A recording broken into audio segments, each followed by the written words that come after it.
केंद्रीय गृह मंत्री अमित शाह ने गुजरात दंगों के मामले में उच्चतम न्यायालय के फैसले का स्वागत करते हुए कहा है कि जिन्होंने राजनीति से प्रेरित आरोप लगाए थे उन्हें मुआफी मांगनी चाहिए। शीर्ष न्यायालय ने कल जाकिया जाफरी की याचिका खारिज कर दी, जिसमें उन्होंने गुजरात के तत्कालीन मुख्यमंत्री नरेंद्र मोदी और कई अन्य को 2002 के गुजरात दंगों के मामले में विशेष जांच दल द्वारा बरी किए जाने को चुनौती दी थी।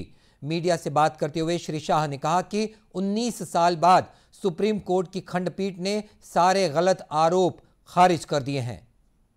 मोदी जी पर लगे हुए सारे गलत आरोप को खारिज कर दिया गया और यह भी कहा गया है कि कुछ लोगों ने उस आरोपों को पॉलिटिकली मोटिवेटेड तरीके से लगाया था।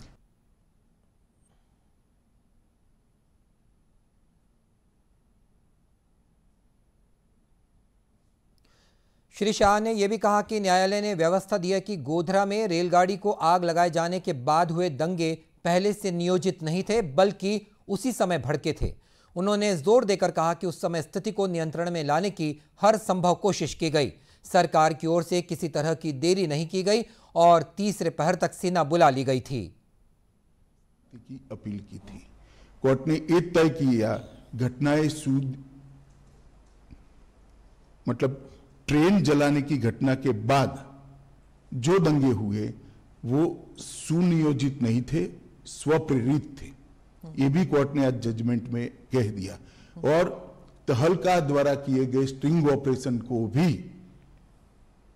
कोर्ट ने खारिज कर दिया, क्योंकि इसका आगे पीछे का पूरा फुटेज जब आया तब मालूम पड़ा कि स्ट्रिंग ऑपरेशन पॉलिटिकली मोटिवेटेड।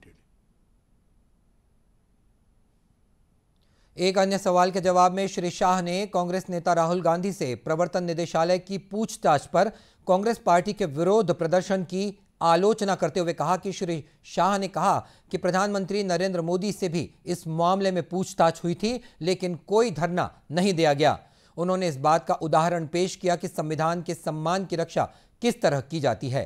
कानूनी प्रक्रिया लंबी चलने के कारण श्री मोदी ने 19 वर्ष तक खामोशी से झूठे आरोपों का सामना किया।